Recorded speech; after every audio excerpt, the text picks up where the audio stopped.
Hey, welcome to another episode of HR Nightmares, and I'm Lisa Leath. I'm here with two friends and colleagues, which is really makes it a fun episode, Beth Looney and Chris Capone.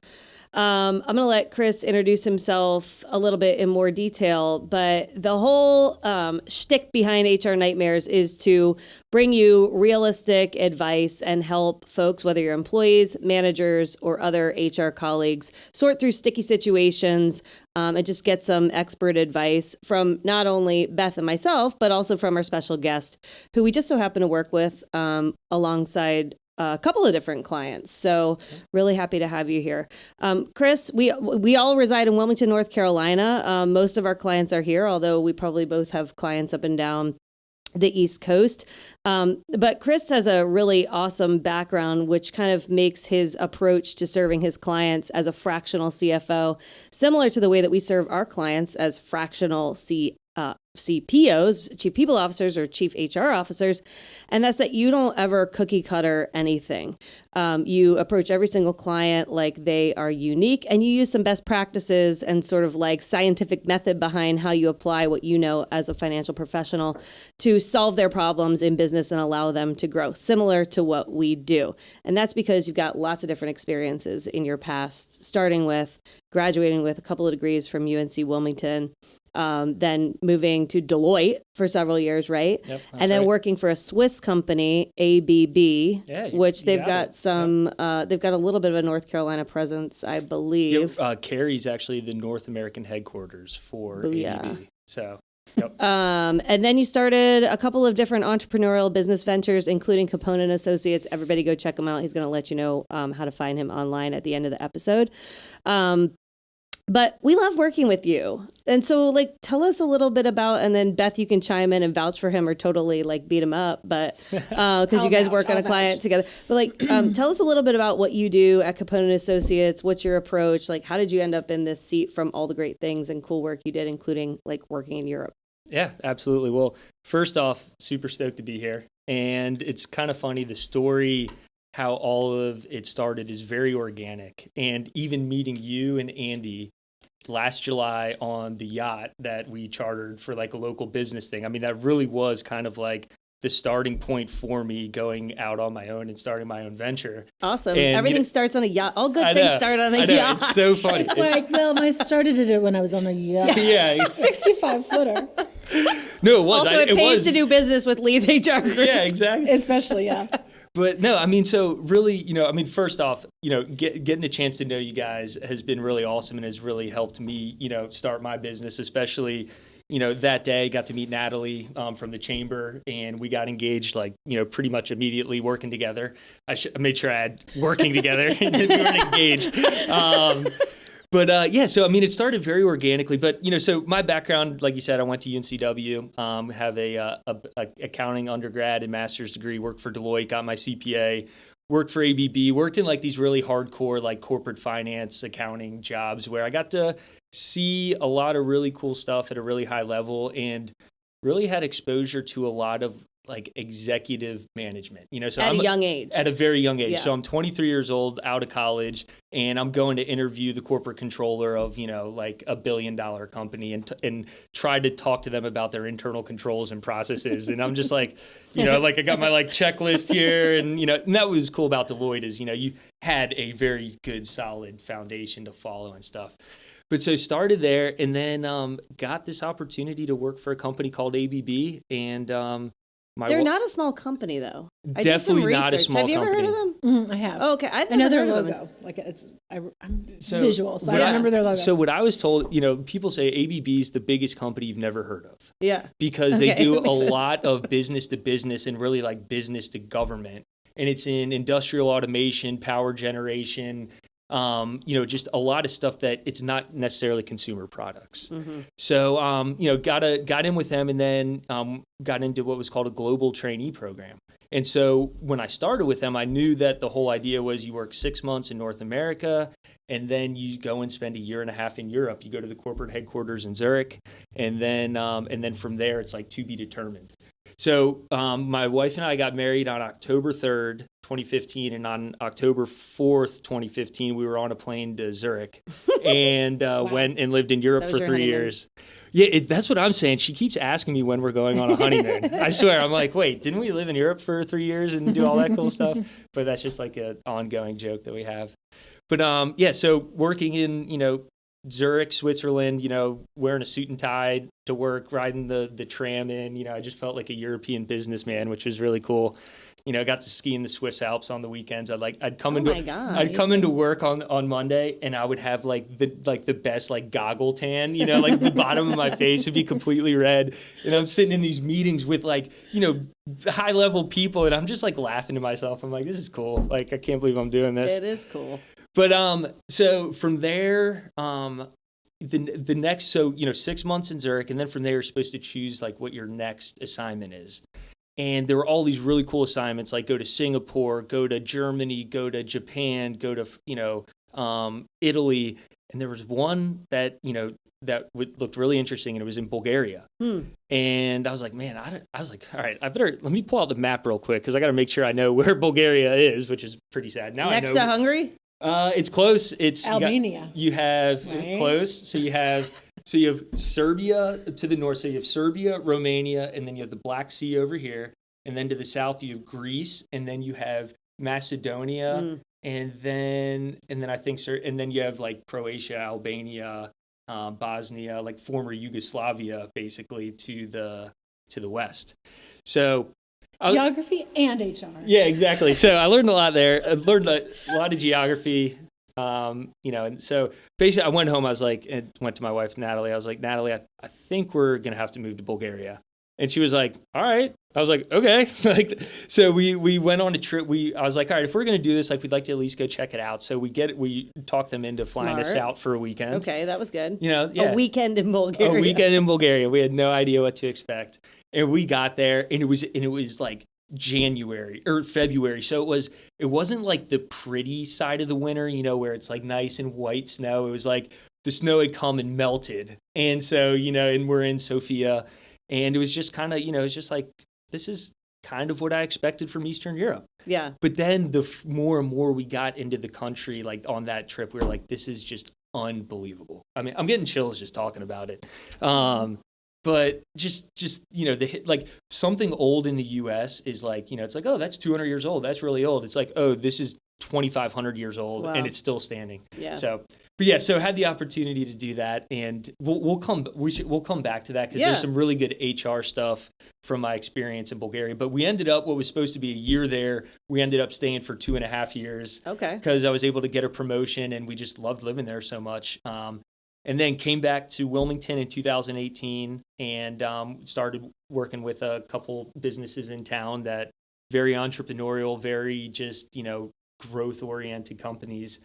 And that was really an awesome moment where I got to take the high-level corporate function and hardcore executive stuff and it's okay, now you actually have to run a real business. We're in real life now, right? Yeah.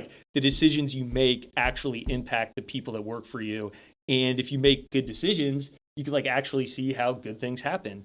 And so it was it's really cool. So did that for 4 years, and that kind of just kind of ran its course, and then I it came to the point where I was ready for the next move, and my wife and I were, going through some family planning stuff and, just trying to, figure out our lifestyle for the go forward. And, just kind of found my way into this, I'm just going to try being a freelance CFO. I want to be able to, have more control of my life, more control of my schedule. I want to work with different people. I get bored doing the same stuff all the time. I want to, just be involved with other stuff. And so I did that. So I met you guys in July. Seriously, that's really kind of how it started. Met you guys in July, started working with the chamber, and then just started networking and getting out there more. And I realized that there's actually quite a demand for not just fractional CFO, but bookkeeping. Yeah. Bookkeeping is it's a commodity. If you have a business and you have to do accounting, businesses try to not do it, and that's, dangerous. That gets dangerous. But so fast forward to now, we're working with about 20 businesses in town. We've got a couple employees. We got an office now, legit, which is really weird. Wow. I walk into the office, I'm like, this is weird, like, but yeah, right. So, but it's just, someone asked me what my dream job would be. And I was like, well, you've seen the show Yellowstone, right? And I'm like, well, all right, it's too late to be a cowboy and own a ranch in Wyoming. Well, maybe it's not. Maybe that's down the road. But I think everyone from New York City is doing it now, so too late. I know, but I'm not giving up on it. But I was like, you know what? I think what I'm doing right now, I get to work with business owners to help solve problems that has a positive impact on the community and their lives. And we get to talk about business all day and like do cool stuff and hang out with cool people and just try to figure out a way to stick it to the man a little bit, while you're doing it. And so I'm just having a blast doing that. So, what's interesting though is not everyone can do that, because if you work for a big company, and like I worked for a Fortune 500 company too, you've worked for big companies. Sometimes you think that you'll be able to take this big company bullshit and be able to boil it down for a smaller mid-sized company that works a little bit faster, more nimble, less rules, less bureaucracy, can work up and down the organization more quickly. Like, you think you'll be able to do it. Most people cannot do it. Most people cannot do that. And where they find themselves, and I've worked with other fractional CFOs, they find themselves just trying to delegate everything. And if you want to be a great consultant that gets repeat business, a lot of the times you got to like roll your sleeves up and do the work and show them how to do the work. Exactly. So that's our thing, is like, you got to get it done. And that's what I love about working with you guys, because it's just like, we're gonna get in there and we're gonna do it. And I've even heard you guys say, it's like, we might even like work ourselves out of a job. Yeah. But we're doing right. You always do right by the client first. And typically you're not going to work yourself out of the job, because you're going to help that business grow. Yeah. And they're going to need you for more complex issues. And maybe you backfill that position with, a little bit lower, more, I don't know how to. Yeah, like lower. But you can train, like you can train somebody to do that, right? Person. So, okay, small businesses. I used to have one, but I do think that sometimes the accounting function, people think, oh, well, gosh, I do my own finances for my home, so I'll just do it by myself. Like it's usually like spouses have a business together, and then one of them's like, oh, I'll just do the books. You can get into so much trouble. So have you seen, what's your typical kind of client?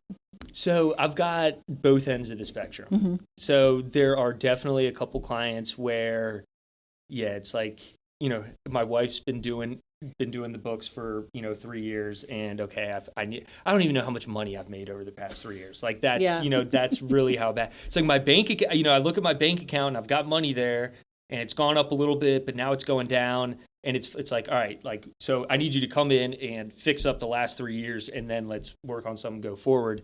And then there's other businesses, and that would be like a bookkeeping engagement. Mm-hmm. But then there's other businesses that I go in and they've got a bookkeeper in place and they're doing everything pretty darn well, but they just need someone that's more on like a higher level consulting to be able to say, all right, your books are good, but we need to look at the future. What do we need to do? How are you going to grow? Where are we going?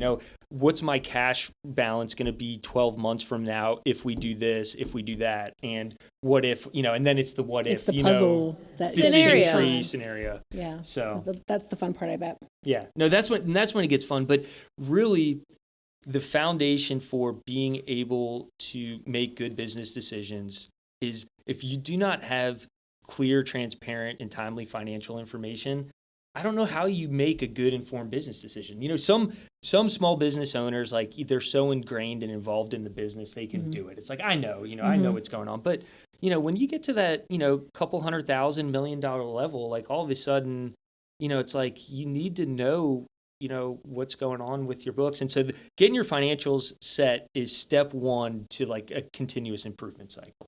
And so that's kind of the flow. It's like, we start with the books, let's get that cleaned up.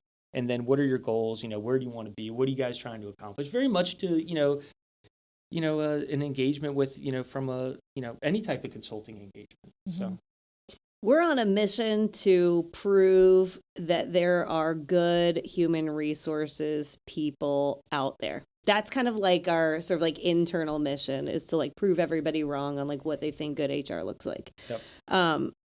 I feel like what you're saying is sort of similar, but like on the finance side. I think when people probably work with you, they're like, oh, like, this is what my CFO was supposed to be doing?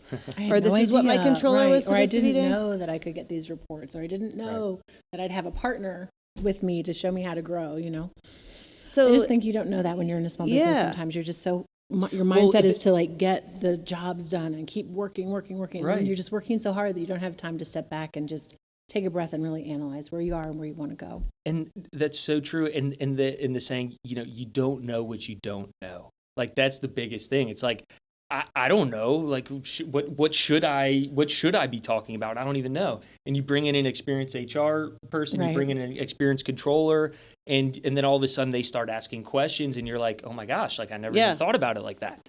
And that's where a lot of the value add comes, is from, just having high level strategic conversations. And that's when it gets really fun, because that's when you're like talking about, fun stuff, And you it's get to- growth yeah, and it's strategy fun. and building the business and so. hiring, acquiring, all that good stuff. Yeah. Well, and I think that's exactly. where we find our small businesses too. It's like they're like, we don't know. Everyone keeps walking out the door. We have no idea why.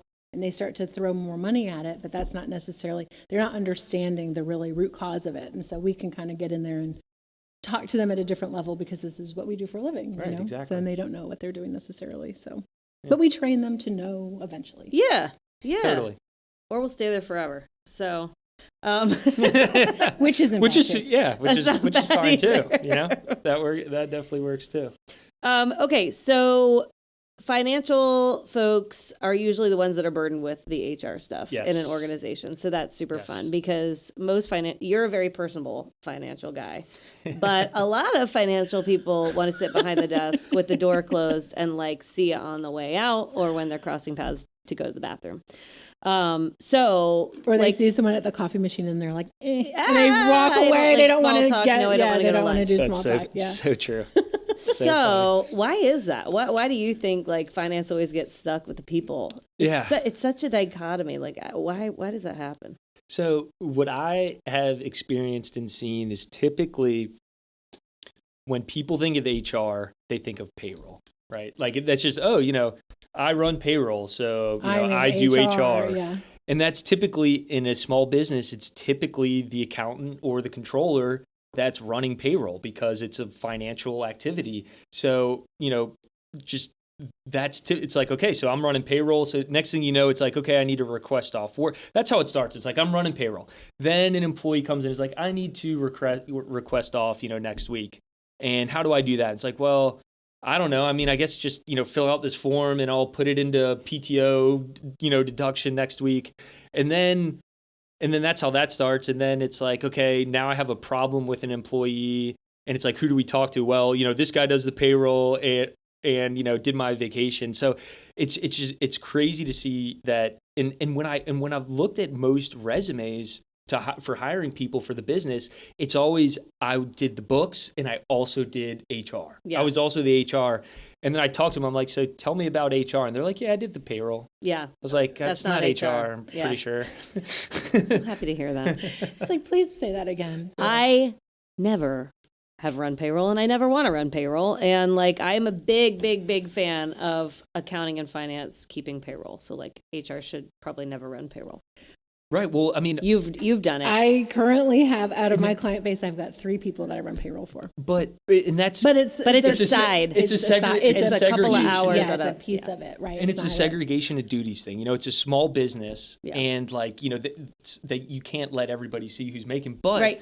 on those, and we worked together on one, and one of those. So what the now with technology, payroll is so great. We went in and we mapped all the general ledger accounts to the payroll. So the accounting portion is like done. Yeah. We go in, we map it every time And then we we run just have a payroll. There's a conversation. journal entry that comes, we match it up, it's all good, and then it's more of a processing thing. So, but so yeah, but I mean, it's to continue on that, because I mean, we're talking about HR nightmares. Yeah. And it's just typically what happens in coming from like big companies like Deloitte and ABB. They had what was, they had a really big emphasis on HR, right? There was because for Deloitte specifically, professional services, you're only as good as the people you hire. So they take a really like holistic approach to hiring, recruiting, hiring, retaining, promoting all that. But, when you get to a small business, all of a sudden you got the controller who has absolutely no training in HR and probably isn't the most personable person to begin with.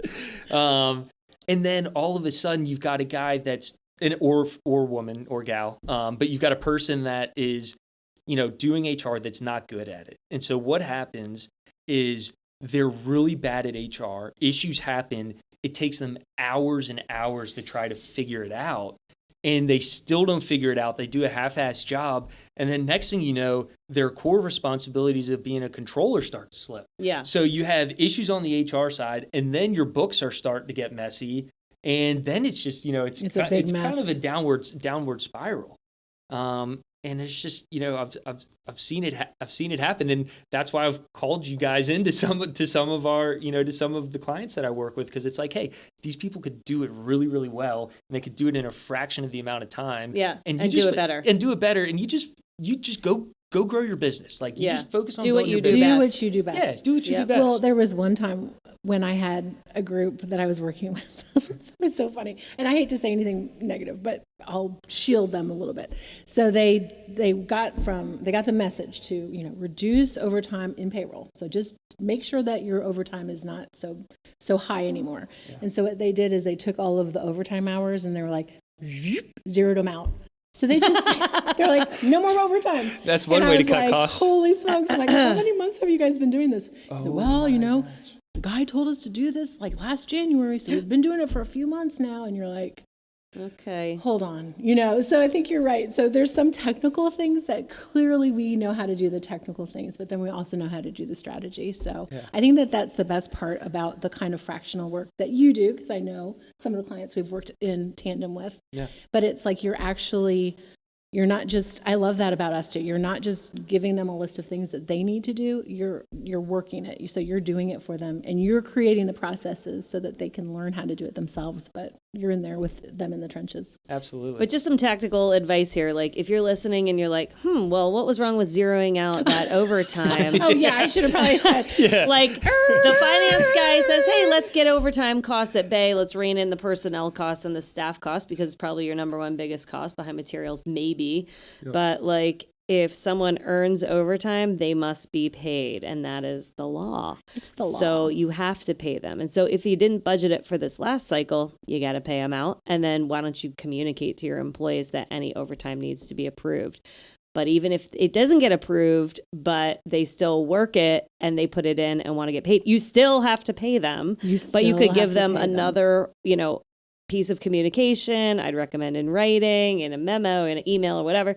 But like you still have to pay non-exempt employees. That means, and there's all different ways to sort of figure out if people are non-exempt or exempt, and exempt is like salaried and doesn't get overtime. So like that's where you really need an HR person or a finance person that really understands the nuances of who gets overtime, who doesn't get overtime. Because like you can get in big trouble with big fines for that. And with that example, right? It's a relatively small organization. The guy thought he was being super creative, and he's like, hey, creative. I am probably going to get employee of the month because I have reduced my overtime costs, by zeroing them all out. So yeah, but is that dude in jail somewhere? Or? He was like, I was like, okay, he hasn't called us lately. Yeah, we haven't heard from him in a while. Payroll, it's like we need to redo this whole thing. So but it's a great example. But it was a great example. Not doing what they do best. And I was so glad to be there. Like I feel very mushy about these kind of things. I love to help people, and I really felt so happy to help them because they really didn't know.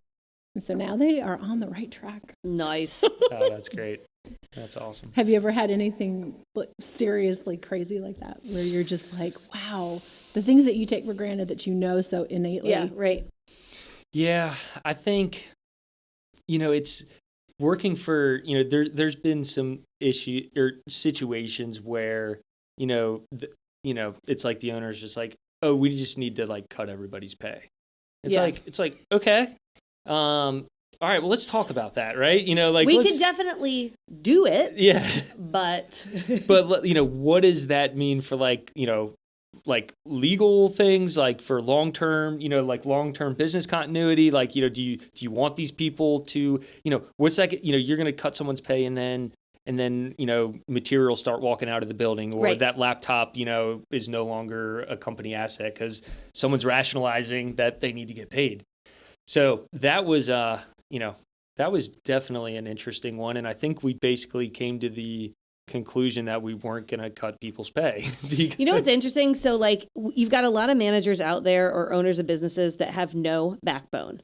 And so let's say like in that instance, my mind went to, they probably have someone who sucks that they're not willing to have like a good conversation with. And if you just cut that person and had everyone else absorb their job, you could probably save the 60 or 100 grand or like put it back into recognizing people and like giving them bonuses. Right. Like, I mean, there's all kinds of creative ways, but a lot of times there's no backbone. And then so they try to mayonnaise the approach with everybody, but you're just screwing everyone else over and they're going to leave, or they just want everyone to quit, right? Like rather than having a backbone and having a conversation with people, hey, business isn't doing that good. We kind of forecasted the next couple of quarters, we're going to have to cut a couple roles. And so we're going to be really respectful about it. But over the next couple of days, like we'll communicate how that all shook out. And that's such a like spot on thing, because I've seen this so much, and I've always been on the side of just transparency. Like, I've always just like you just said, it's just, guys, this is what the deal is, or hey, you're not doing a good job. And a lot of those issues come from there's no HR process in place to get to that person, like, 6 months ago when you should have had that conversation that was like, hey, you're not, something's off here. Like either the company's not, you don't have like a clear, like you don't have SMART goals, for example, right? Like you don't know what your roles and responsibilities really are. Or maybe the company, you're not trained, you don't know how to do it. Hasn't provided you the infrastructure or the support to be able to do it. Or maybe you're just not cut out for this role, but you're a great company person and let's try to, put you somewhere else. Yeah. And so I think, like, it's like if you just do that, implement some of that simple stuff, it just minimizes a lot of those, silly, decisions or silly ideas. It's like, oh, we're just gonna, move, I don't know. I think a lot of that has to do with confidence. Totally. It's total. You work with a lot of, over the years, you've gosh. worked with a lot of people who have zero confidence. Right. And they're like, oh, I feel so bad. It's like, well, what do you feel bad about? Do you feel bad that this person isn't doing a job, isn't holding up their weight? Or do you feel bad for the other people that are now going to be affected? Because do you feel bad for yourself because you own this thing and you need to make the decision? This person sucks. And it's funny. So we've got that a lot. And like, I mean, it's okay to be that person. A lot of entrepreneurs are, they're different people and they think differently, and it's okay to be that person, right? But that's why you need a good team, right? You need us. You hire good people to put those processes and do the dirty work, for lack of a better term, for you, Or just like give you a pep talk and give you the talking points. Like a lot of my career has been just like sitting with managers ahead of tough conversations and saying, okay, tell me what you would say. Okay, I wouldn't say any of that.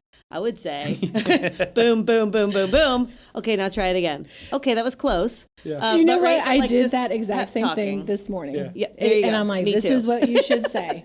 And they're like, that seems so mean. I'm like, Lord, take it from the top. It does not seem that mean. We'll put it in your own words, but like, so, don't stray too far from the bullets, okay? I want you to be in this lane, but really I want you to be in this lane. But so I think you're exactly right. It's all about and we do it every single day. And so we understand how to do that kind of stuff. And sometimes maybe if you are terminating one person every, 18 months, maybe it seems to be more daunting. Yeah. So. Yeah. We've got like this, I'm sure you feel the same way. Like you have like a spectrum of people. You've got the brazen business owners or leaders that you work with that are like, I'm going to do whatever the hell I want to do, and we're going to have to deal with the aftermath. And then you've got the other people that we were just talking about, who have no confidence. They're freaked out. The employees own them. They are the victim, and they're just in pure fear every day that they're going to screw something up by saying the wrong thing. And it's kind of like, no, you have rights. Like, especially in this state, North Carolina. Yes. Like, you got a lot of rights. So just, figure out like what's going to work for the business, and then let's back into how to make that like a legal, viable, respectful solution for the employees. So I've got a more positive something in the middle. So we talked about the termination piece. So as I once owned a small company, it is funny, I think, sometimes the idea of growth. And when you can hire somebody new, when you can afford to hire somebody new. Yep. So when you go through that kind of situation, when you've got a company that's on the verge of growing, kind of what are some of your advice for them to look at for their own books to determine if it's really the right move to hire somebody new? Yeah, that's actually something I'm kind of struggling with myself a little bit, and it's funny, so, me being, a business owner now, I look at myself, I'm like, I need my own help, it's funny you how need an HR. I know. We did the same thing. It's funny how you get to we spend all day helping other businesses, right? And then it's time to come to your own business and you're just like, what, did you just forget everything? But that's why, I try to keep a close group of other people that I talk to, other business owners that I could just go to talk to and just say, and the answers I get back to them, I'm like, duh, that was so obvious. Right. But of course, but I'd say, specifically to that question, your business is growing or trying to figure out when it makes when it's sense, right to hire somebody. And obviously there's a financial aspect that you need to look at, right? You have, this is what my revenue is, this is what my costs are, and this is the profit that I need to make to be able to, pay the bills or do whatever it is that I want to do. But, a lot of it, there is a lot of intangible that goes into making a lot of, finance decisions. The numbers are always a great data point. But there's a lot of intangible that goes into these decisions because it's okay, my business is, I'm doing $100,000 in revenue right now, and my net profit at the end of the year, is $30,000. So I got $100,000 in sales. I'm paying myself. The business is making $30,000. I don't want to hire somebody for $35,000 because I'm not going to have any money left. But then you ask the question, it's okay, well, what are you doing right now that you would be able to have that you could train somebody else to do? And instead of, you as the business owner, what is your hourly rate when you go out and you sell new business? If you go out and spend 10 hours and bring in $50,000 worth of new business, that's a no-brainer, and that's right? where you need to be spending your time. And sometimes you have to, and that's another thing is, a lot of business owners, they look at people as overhead, right? But I always say, this is not an overhead. This is an investment into the growth of your business. If you hire this person, it's going to allow you to do the high-level stuff that you need to do to be able to keep growing your business. So it's, it's it's just one of those circular discussions. It's well, the chicken or the egg comes first, which comes first, the egg, the chicken. But, and I got to the point where, just me, personally reached out. I was like, you know what, I'm going to go hire this person. I've got a little bit of money in the bank. If it doesn't work out, then I might have to fire him, but set the expectations up front, have a plan. And typically you're going to surprise yourself with how much you can, Well, you also free yourself. If you're the business owner, you're freeing yourself from a lot of the minutia that you really don't need to be spending time on. Right. I don't know, driving to Costco and buying supplies for buying paper. Right. No, exactly. it's if you landed one new client, what would that do for your entire business? Right. Totally. Well, when you started yours, it was Lisa, right? It was a solopreneurship, and I was doing all the work, and it got to a point where I couldn't keep doing the business development stuff, writing all the contracts, billing all the people, and serving my clients. So, met Beth through, I was doing some headhunting for a client, and I met her in that interview process. I'll and I was take that resume and put that one thankful. over here. I remember meeting. We went to that day. Folks Cafe and met and had a conversation. And lo and behold, it's been 4 years now. I know. And so thankful to have Beth, serving all of our clients and. But it was you have some long-term clients too, but really it was able for you then to get out of, you could push off that and look at how much it grew by taking the chance on growing and letting you and take on somebody. the clients. Yeah. I couldn't take on any more clients. It was do I want to bring in more revenue, grow the brand, build the best fractional HR service in Southeastern North Carolina and beyond? Yes, I do want to do that. And so that's when it was helpful. But you also had to look at like the funnel. So it's all about sales. At the end of the day, you got to get sales. Yep. And if you don't have a good grip on like, okay, who have I been talking to? Who was kind of interested? Did they mention that they might need repeat help like later down the line? Have I touched them lately with a phone call? Have I met them for coffee? Like you have to have a pretty good grip on what's in the funnel. And if you don't, then you don't have any right to go hire somebody, right? Because that's not fair. That's a human being that you're dealing with. And you're putting faith in them, they're putting faith in you, and they're going to give it a good go.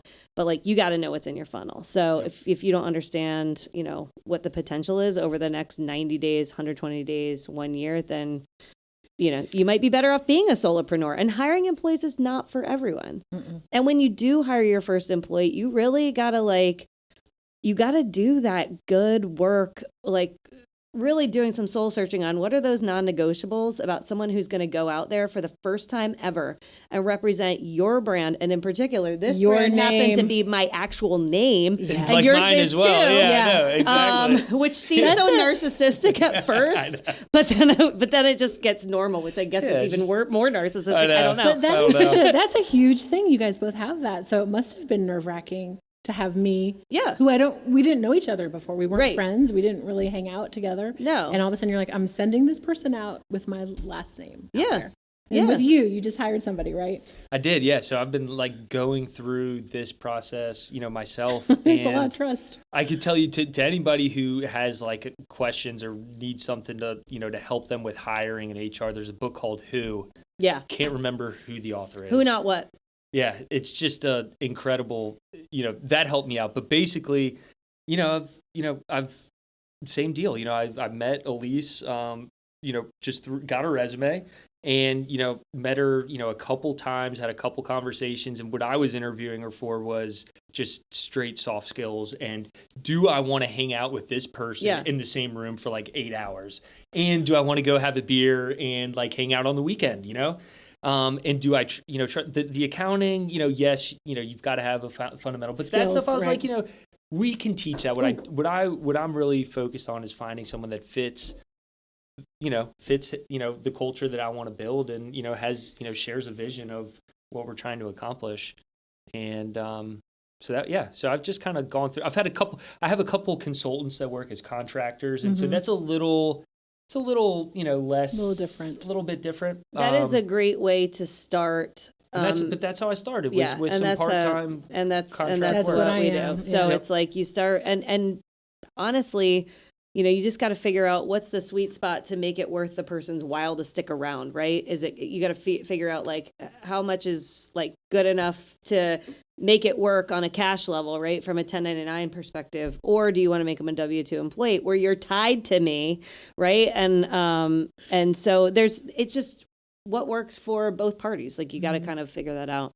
I love what you said, though. You really have to soul search if you're ready to do that because, especially if you're bringing someone on and if you don't have an understanding or a grasp of your current sales and then your projected forecast. And it's okay to not grow for the sake of growing. Like if you're perfectly happy and you're bringing home the bacon and it's making your family comfortable and like you're paying the bills and this feels good right now, like not everyone has to have this like sick level of ambition, right? To keep growing like forever and ever. I like there's a spot where you can be satisfied. Mm-hmm. So, it's just different for everybody. Hey, I want to touch on, before we run out of time, I do want to touch on, just like your experience in Europe, because it is incredible. And I think, to be honest, like, a lot of people don't get the opportunity to do these rotational programs with big companies. And, we've had folks come to us that are recent graduates or maybe have done a couple of years as an HR generalist be like, hey, I want to be a consultant. It's like, you cannot possibly consult with other companies if you have not gone out into the world and like learned good process practice from a leader and a mentor, and you just so happen to get a fantastic experience with this rotational program. A lot of companies don't offer this. So so you did end up doing that, and you took you owned your own career and you said, Natalie, we're going to Bulgaria. And she happened to say, okay. So that was lucky. She's awesome. Okay. She's awesome. The day after you got Yes. married. Wow. This That's woman We went to amazing. Switzerland is a first. badass. Okay, that's So right. that was, that's right. that was really nice and pretty.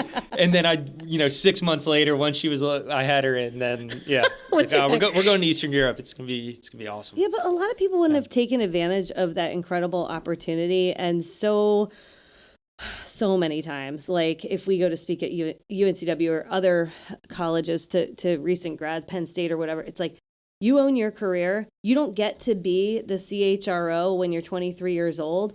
You have to actually work your way through. And by the way, enjoy the ride, because you're going to learn something in every single role as you climb that ladder. So true. And so you did true. that, and you ended up in Bulgaria. So tell us some crazy stories about managing people in Bulgaria, because I know nothing about it. We sorted through the geography. We now know where it is. Yeah, We we got so that. We got that excited about figured it. You're out. so smart now. That's good.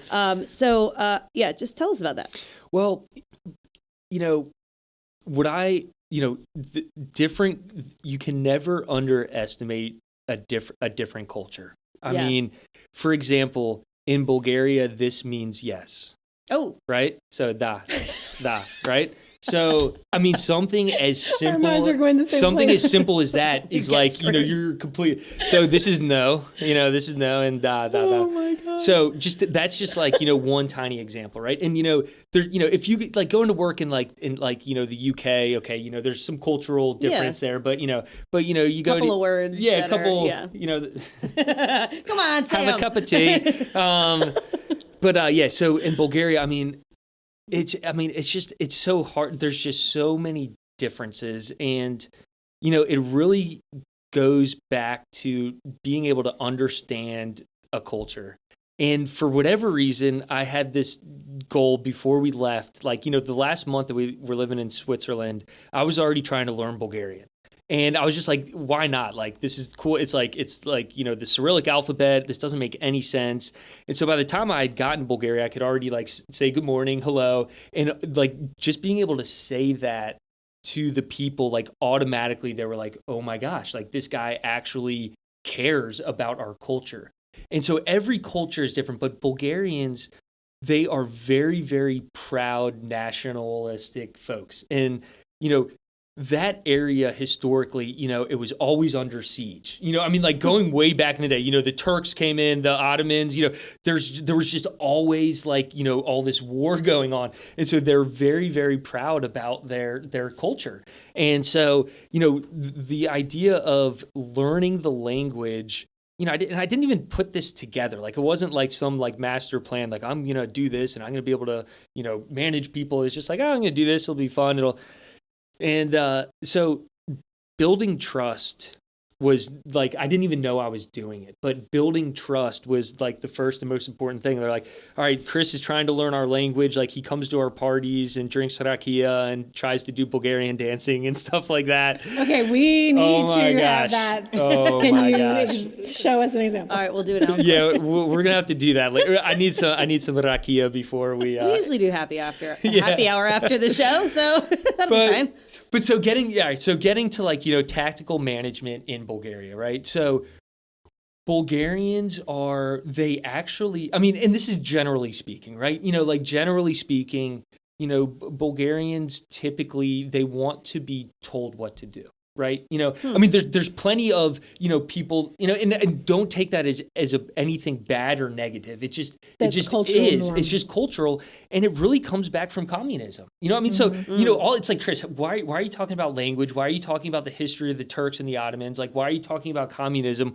Well, it actually has a serious, that's how you learn how to interact with people. And the way people communicate. And so, I go in with my, when I started, me being an American, it's really all right, so I'm let's meet. I'm going to tell you what to do, and then let's catch up at the end of the week and see how you did. And you were from corporate, and I was from corporate too, yeah. So I tried that, and then corporate American. I get to Friday, and literally nothing's done. I'm like, did I not explain myself clearly? But it was kind of like.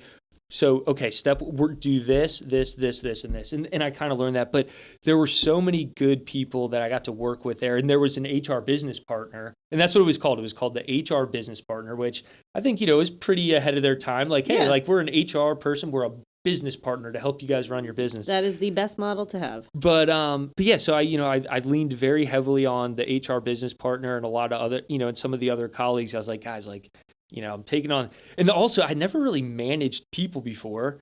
And then so, you're doing it in and I'm doing it in different- Bulgarian.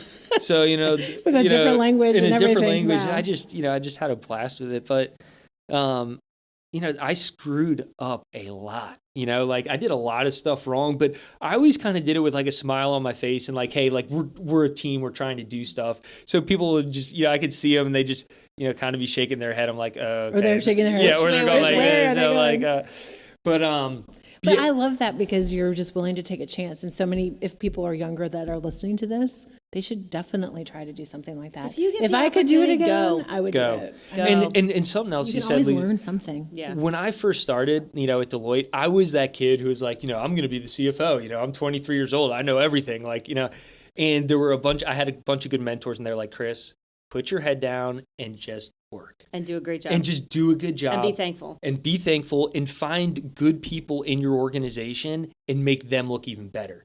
Because they're the ones that are going to progress and they're going to bring you with them if you do a good job. So, I was definitely that overzealous kid, and I definitely had a couple situations where I was way over, reaching.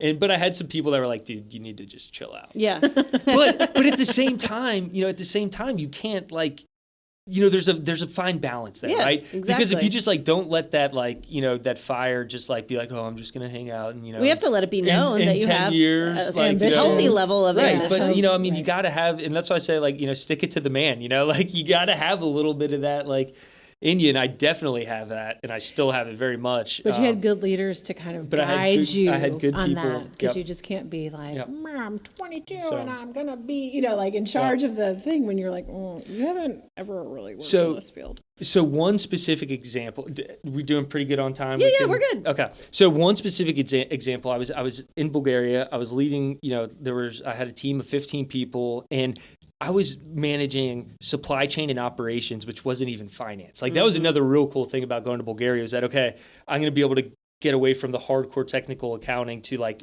operational like stuff and supply chain. And so I'm managing a group of people and I'm learning as I go.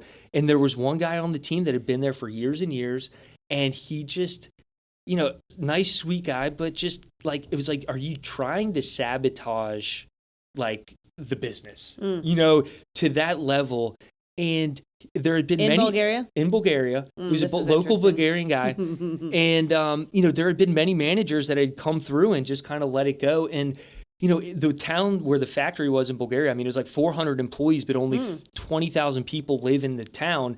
So you're working with, cousins and brothers and sisters and like in-laws and wives. And so like, to like go in and like fire your buddy that lives in the next like somebody's best friend. brick or the next apartment, so I don't know. So maybe, so there was one guy and we all knew it. Like everybody knew it. He was like, this guy's got to go. He's sabotaging. And, and so, I talked to the general manager of the factory who was actually an Australian guy. Awesome dude. Great Australian accent. But he's like, Chris, I think you know what the right answer is. What I would say is go and talk to your Bulgarian colleagues and make sure that they agree with you. Yeah. And so that's what I did. I went to the executive team for the factory, all the Bulgarians, and said, hey guys, here's the deal. I think this is what we need to do. Do you support it? And not one person said no, and everybody was like automatically like, yes. And I didn't realize it at the time, but I was getting their buy-in, and that when we fired that guy, we didn't have somebody to fill that role, that, those people were going to step up and then like help us, fulfill that. So that was probably one of the most like HR, but it wasn't a nightmare. It was something that was a nightmare. And we kind of like figured out like, hey, we can't do this. And also for that guy, he went off and found a better job. Yeah. So it's like, there's a positive. So I think that was that story of trying to navigate that, took months. And so that was pretty But wild. also working in Europe, I had a plant over the Netherlands, and like you had international locations with your business with with your ex, and like, I mean, they have different rules. So don't assume that whatever you can do in America, and especially in the South, that you can do in Bulgaria. So like, you get a good lawyer overseas, like have a good business partner, get the buy-in, spend the time, like get to know upfront. the people that you're working with. Yeah. Right? Yeah, That's a big and you deal, got to too. build trust if you're going to relationships. be a good leader, I think. But, Hey, in the last 2 minutes, okay, what we like to do is wrap things up by taking an audience write-in. And so, you kind of are an HR person for your own little business, but you can pretend to be, an HR person if you want to. But we do like to get your opinions on these write-ins. So we had somebody from South Carolina write in, and they said, I work in HR as a benefits manager, and my coworker, who is an HR business partner, has 2 direct reports. She is openly discussing how they will both be termed next week in front of lower HR staff and IT employees. We report to the same person. Do I address it with our boss, the VP of HR? I got to answer that? Go ahead. You're in That's the hot a good seat. one. All right. I think, all right, so you're, so the person's they're on equal playing field, colleague, right? Yeah, I mean, step number 1 is, hire slow, fire quick, and you never talk about it and let that information get out before you do it. Mm-hmm. So if that's happening, it's the most disrespectful that thing is you just, can do. that's just like being a bad human. You know, like that's just like not cool on very many levels. So I mean, step 1 is, what I would do is I would say, go to that person and just say, hey, you need to just, keep it, stop. Which I don't know. You might not even do that. I would. If this person sucks as a human being and you already know it, then maybe you don't even want to give them the courtesy. You don't even give the courtesy. And you just go and you to just the go. boss and You let go them straight know. to the manager and you just say, hey, here's the deal. This is unacceptable. Yeah. Hey, you got to address something. Yeah. What do you think? Yeah, I agree with that, especially because, wow, that can make you feel so embarrassed and erode all kind of confidence if you know that you're about to get fired and everyone's talking about it, but your boss is How talking embarrassing. about It's you. terrible. It'd be humiliating. It's terrible. That's always one of the big tenets about letting someone go is really just treating them with dignity and respect, not dignified or respectful. Yeah. No, I agree. That is a complete HR nightmare. And I would go tell the boss, and I would also go up to that person and say, I think you would want to know that people are talking about that you're saying these things. And especially in a position of power like you're in as an HR business partner, like you have an extra level of integrity that you need to uphold on behalf of the company and yourself, and you're not doing it. And And also get it done like tomorrow. Don't why are you? off. Yeah, why are you waiting till Friday? Like, do it today. Yeah. So, save the finance guy some dough. Yeah. Save some overtime. Well, a lot of great career advice that can be learned from your journey to today, but you should be really proud of yourself for starting your business and in less than a year, like hiring employees and having 20 plus clients. It's an awesome thing. So congratulations to you. Thank you. Yeah. Yeah. Proud of you. No, it's been a pleasure working with you guys and stoked to know you just as friends. Same. It's awesome. Yeah. Glad you guys It's came awesome. back to Wilmington. I do have a little gift. Oh, It's in Money? the corner over there. It's not a money. Can I get up and He's gonna the direct finance deposit. guy. He's the finance guy. Thanks. okay. So I actually have my wife and I. So we're, like I said, the goal in life is I want to own a ranch and be a cowboy. Okay, this is We've legit. started raising our own chickens and our own eggs, and we were talking a little bit about chicken or the egg, and I didn't even do that on purpose, but I brought a couple so farm fresh nice. eggs from Capone's Capone's Coop. I down in love Seabreeze, it. North Y'all. Carolina. Oh my gosh, So- that is awesome. That's Thank awesome. you. Absolutely, my pleasure. That's great. Thank you, Natalie. All right, guys. Beth, anything to wrap us up?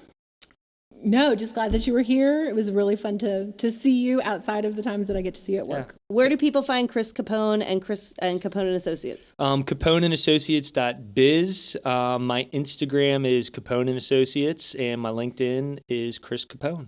So Make sure check it that out. you are liking and subscribing to Leath HR Group's HR Nightmares on YouTube. We also put stuff out on TikTok. Gabby's making us TikTok famous. And also go check out Work Talk, WORKTOK. It's our proprietary one-on-one employee check-in app. It'll save you a lot of money on dealing with employee relations issues because you can actually intervene before someone quits because you get their feedback. So thank you so much for tuning in. See you on all the socials. That's another episode of HR Nightmares. Bye-bye. See ya. Thanks.